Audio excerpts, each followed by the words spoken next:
फिर क्या हुआ माता? वही हुआ जो श्री महाकाली की इच्छा थी, जो मेरी इच्छा थी।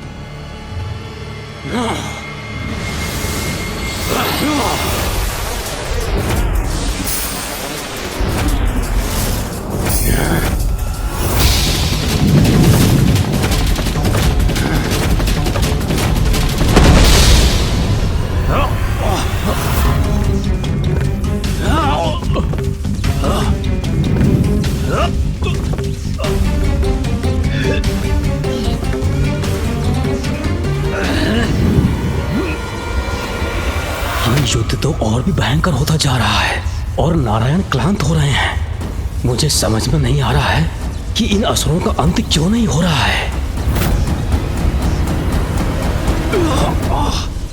माता का आदेश था कि तुमसे युद्ध करना है। माता का आदेश? यही कहा था इन असुरों ने। माता के आदेश से ही ये नारायण से युद्ध कर रहे हैं, अर्थात माता की इच्छा से ही इनका वध भी होगा।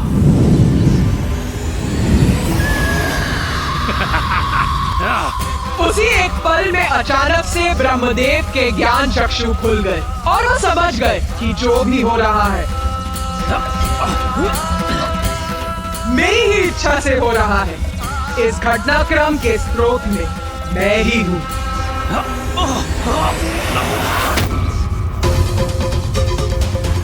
श्री महाकाली, हमको जन्म देने वाली देवी महाकाली, आप ही स्वधा, आप ही वशकार हो।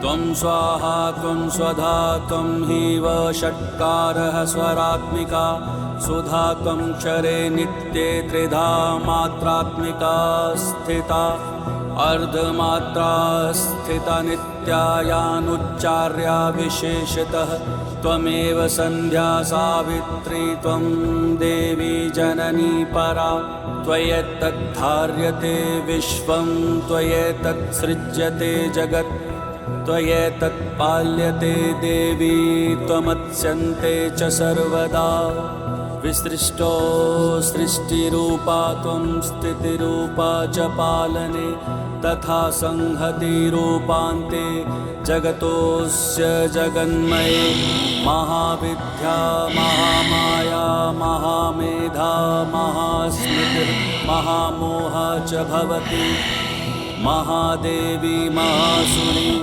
प्रकृतिस्त्वं च सर्वस्य गुणत्रयविभाविनी कालरात्रिर्महारात्रिर्मोहरात्रिश्च दारुणा त्वं श्रीस्त्वमीश्वरी त्वं ह्रीस्त्वं बुद्धिर्बोधलक्षणा लज्जा पुष्टिस्तथा तुष्टिस्त्वं शान्तिक्षान्तिरेव च खड्गिनी शूलिनी घोरा गदिनी चक्रिणी तथा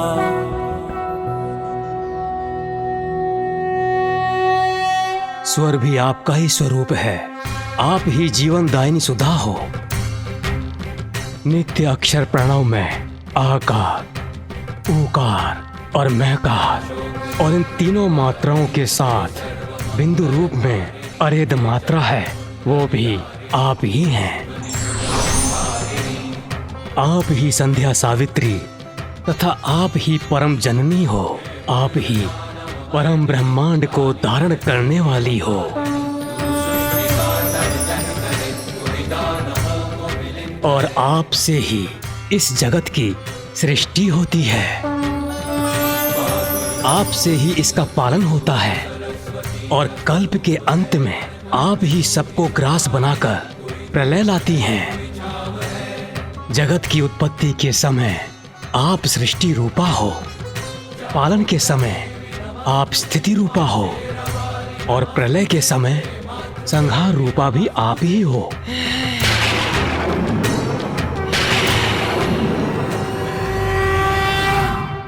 देवी, आप ही काल रात्रि, मोहरात्रि और महारात्रि हो। आप ही श्री ईश्वरी ह्रीं और बोध रूपा बुद्धि हो। लज्जा, पुष्टि, तुष्टि, क्षमा और शांति आप ही हो।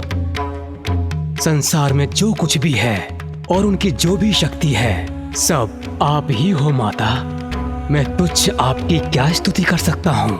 आपने ही मुझे और नारायण को हमारा अस्तित्व प्रदान किया, फिर मुझ में इतना सामर्थ्य कहाँ जो मैं आपकी स्तुति कर सकूं। हे देवी, आप तो अपने उदार प्रभावों से ही प्रशंसित हो। रक्षा करो माता, रक्षा करो माता। माता रक्षा करो इन दोनों असुरों मधु और कैटभ, जिनका जन्म आपकी ही शक्ति से हुआ है। इन्हें मोह में डालकर नारायण के द्वारा इनके वध का उपाय करो माता। रक्षा करो माता, रक्षा करो माता। ब्रह्मदेव, मैं तुम्हारी स्तुति से प्रसन्न हुई। चिंता मत करो, माँ सदैव अपनी संतानों की रक्षा के लिए तत्पर रहती। मैं ही महामाया हूँ और अपने महामाया स्वरूप में मैंने जो आरंभ किया था मैं ही उसे संपन्न करूंगी। तुम हमें नहीं रोक सकते विष्णुदेव। हम विजयी होकर रहेंगे। पुत्र मधु, पुत्र कैटभ। माता,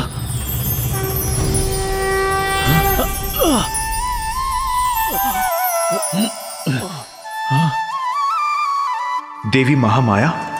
देवी महामाया ही इन असुरों का कोई उपाय करेंगी।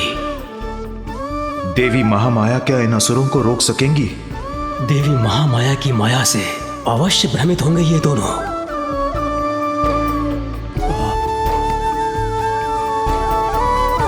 प्रणाम माता।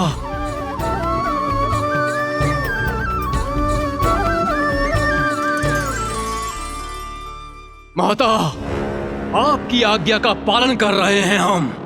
विष्णुदेव से युद्ध कर रहे हैं और विजय की ओर अग्रसर हैं।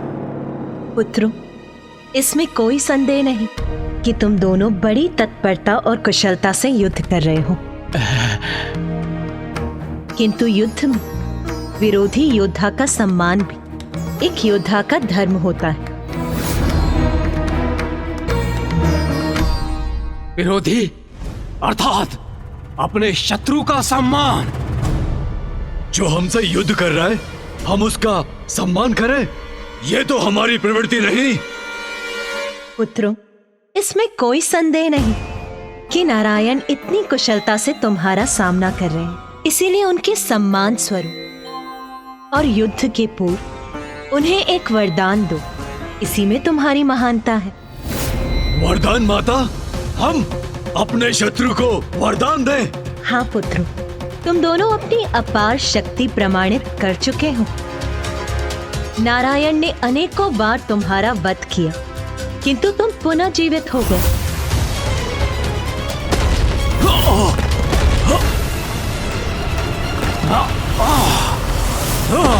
इसीलिए उन्हें वरदान देने से तुम्हारी शक्ति क्षीण नहीं पड़ेगी, किंतु तुम ये सिद्ध करोगे कि शक्तिशाली होने के साथ साथ तुम कितने उदार भी हो, और उदारता तो महानता का ही लक्षण है। जैसी आपकी आज्ञा माता।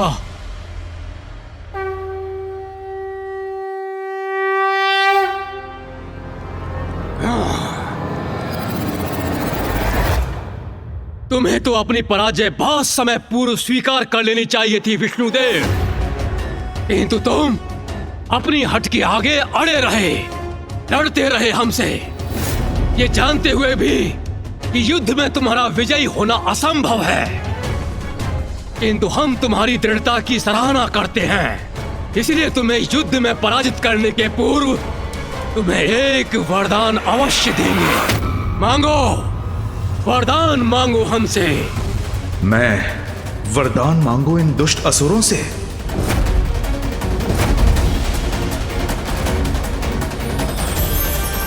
मैं समझ गया, ये आपकी ही लीला है देवी। वही होगा जो आपकी इच्छा है।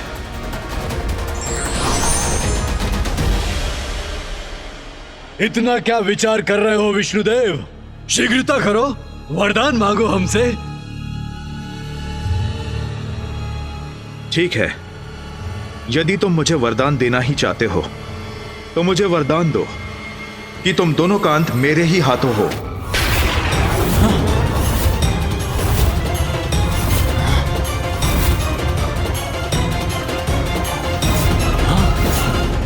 हमारा अंत हो इसके हाथों। हम तो इसका अंत करेंगे, फिर ये हमारा अंत कैसे कर सकता है? भ्राता कैटअप, ये कैसा वरदान मांग लिया विष्णु ने?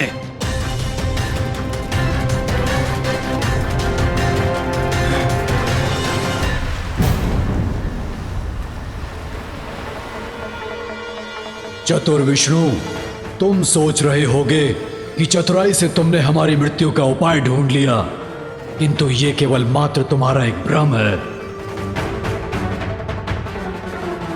किंतु हम तुम्हें वरदान अवश्य देंगे कि हमारी मृत्यु तुम्हारे ही हाथों हो। भ्राता मधु, ये क्या कह रहे हो तुम? ये क्या वरदान दे रहे हो तुम? बुद्धि भ्रष्ट तो नहीं हो गई तुम्हारी? हमारे अंत का वरदान मांग रहा है ये। शांत रहो भ्राता कैटअप, इसके बल को पराजित किया था हमने, इसके छल को भी पराजित करेंगे। वरदान अवश्य देंगे इसे, किंतु उसका कोई लाभ नहीं होगा। विष्णुदेव, वचन दिया है तुम्हें, इसीलिए वरदान भी अवश्य देना ही होगा, किंतु एक अवस्था में ही ऐसा हो सकेगा।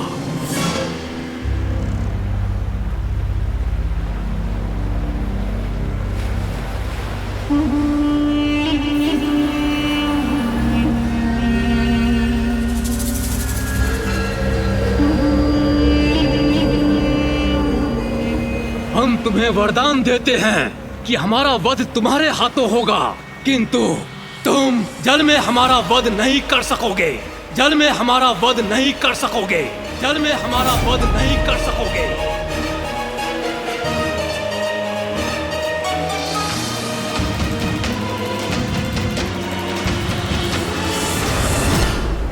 यहाँ तो सर्वत्र जल ही जल है, फिर इन दोनों का वध कहाँ करेंगे वो?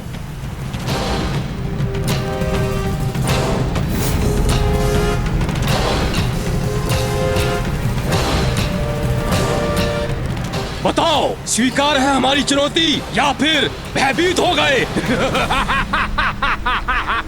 स्वीकार है, स्वीकार है, स्वीकार है। तो प्रतीक्षा क्यों कर रहे हो? आगे बढ़ो, आओ वध करो हमारा।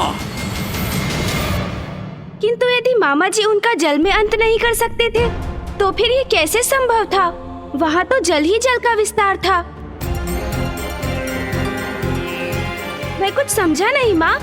आपने ही मधु और कैटअप को मामा जी को वरदान देने का सुझाव दिया और मामा जी को मधु कैटअप से ये वरदान मांगने के लिए प्रेरित किया कि वो उन दोनों असुरों का अंत कर सके। और फिर मधु ने वरदान भी दिया, किंतु ऐसी स्थिति के साथ जिससे मामा जी द्वारा उनका वध करना असंभव हो जाए। गणेश जी का प्रश्न तो सर्वथा उचित। ऐसी अवस्था में नारायण ने उन असुरों का वध कैसे किया होगा? गणेश के इस प्रश्न का उत्तर देवी श्री महाकाली के द्वारा ही दिया जाना उचित है। उचित किया मैंने। मेरा रहस्य समझना चाहते हो ना? समझ गणेश, समझ मेरी इच्छा के पीछे छिपे कारण को। यही मेरी लीला है और यही मेरी माया। माता की लीला का रहस्य तो मुझे अभी भी ज्ञात नहीं हुआ। यही तो है देवी महाकाली की लीला, जिसका रहस्य समझना सरल नहीं। उनके संकेत से ही मुझे सफलता का उपाय प्राप्त हुआ। इतना स्तंभित क्यों खड़े हो नारायण? क्या हुआ? हमारी दान वीरता से स्तब्ध हो क्या?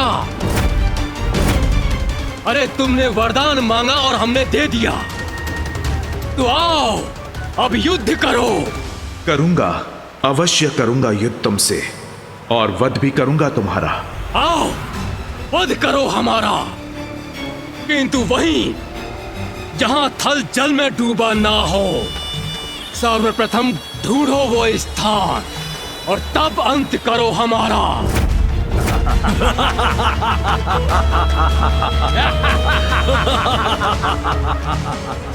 अवश्य, अवश्य, अवश्य। तुम्हारी ये मनोकामना मैं अवश्य पूर्ण करूंगा।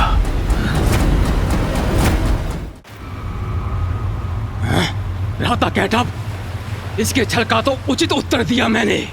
फिर क्या कारण है विष्णुदेव के इस विश्वास का कि वो अब भी हमारा वध करने में सक्षम है? ये तो मैं भी नहीं समझ पा रहा हूँ भ्राता।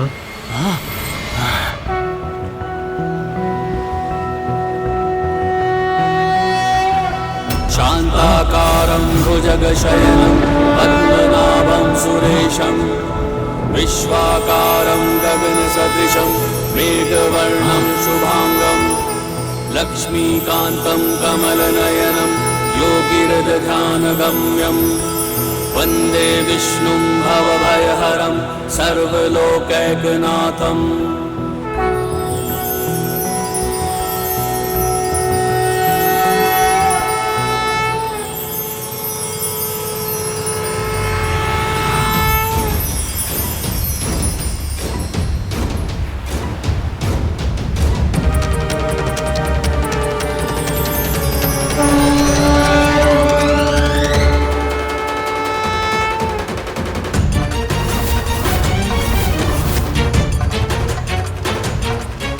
आपके विराट रूप के दर्शन पाकर मैं धन्य हुआ श्री महाविष्णु। ये क्या हो रहा है? विष्णु ने अपना आकार इतना विशाल कैसे कर लिया? भ्राता मधु, वो तो मुझे भी ज्ञात नहीं, किंतु उचित प्रकार से मैं विष्णु को देख भी नहीं पा रहा हूँ।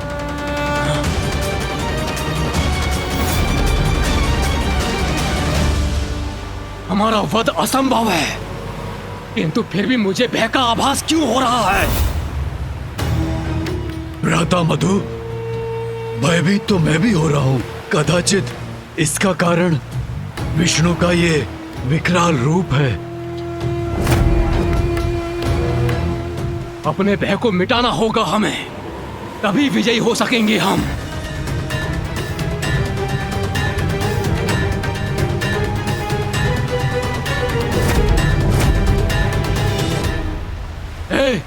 हे विष्णु, ये क्या कर रहे हो तुम? ये मत समझो कि तुम्हारे इस विशाल रूप को देखकर भयभीत हो जाएंगे हम। और तुम हमारा वध कर सकोगे? स्मरण रहे, स्वीकार किया था तुमने, जल में हमारा वध नहीं करोगे तुम, इसलिए तुम हमारा वध नहीं कर सकते। हाँ, क्योंकि यहाँ तो सर्वत्र जल ही जल है, और यदि आप अपने विशाल आकार से हमें भयभीत करना चाहते हो तो मत भूलो, हम भी विशाल आकार ले सकते हैं।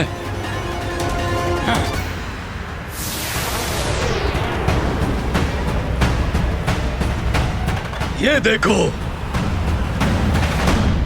तुम जितना अपना आकार विराट करोगे, तुम्हारा वध करने में मुझे उतनी ही सुविधा होगी।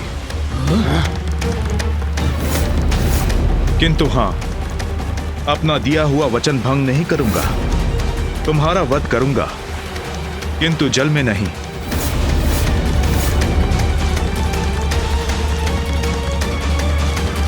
भ्राता कैटअप, हमारे विशाल होने से इसे सुविधा होगी। हाँ भ्राता मधु, हम और विशाल नहीं होंगे। इसकी असुविधा में तो आनंद आएगा ना हमें। और वैसे भी ये अभी भी हमसे विशाल ही है।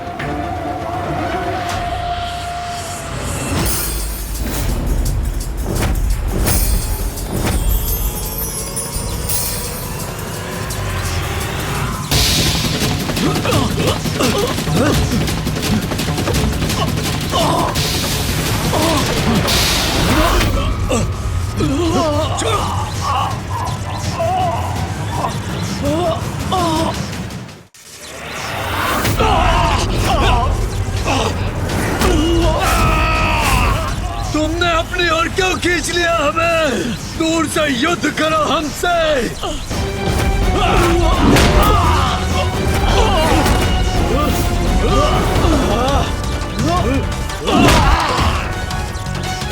तुम दोनों असुर देवी महामाया की आज्ञा का पालन कर रहे थे ना? तो लो, मैं अब देवी महाकाली की आज्ञा का पालन करूंगा। तुम्हारा वध तो करूंगा, किंतु जल में नहीं।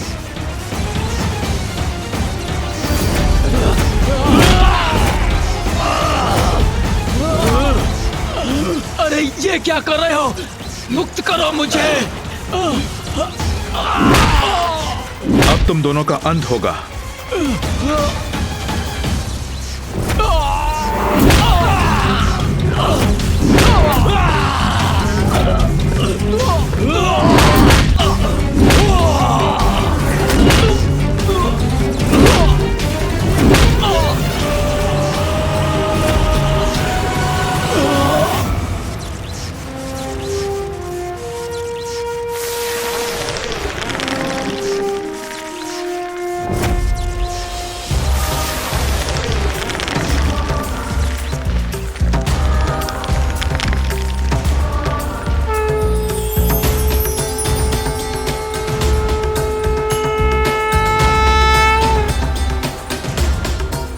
इन असुरों के साथ इनके आतंक का अंत करने के लिए आपको कोटि कोटि धन्यवाद नारायण। माता, आपने ही मधु और कैटअप को उत्पन्न किया। जब उनका अंत ही होना था तो आपने उन्हें जीवन दिया ही क्यों?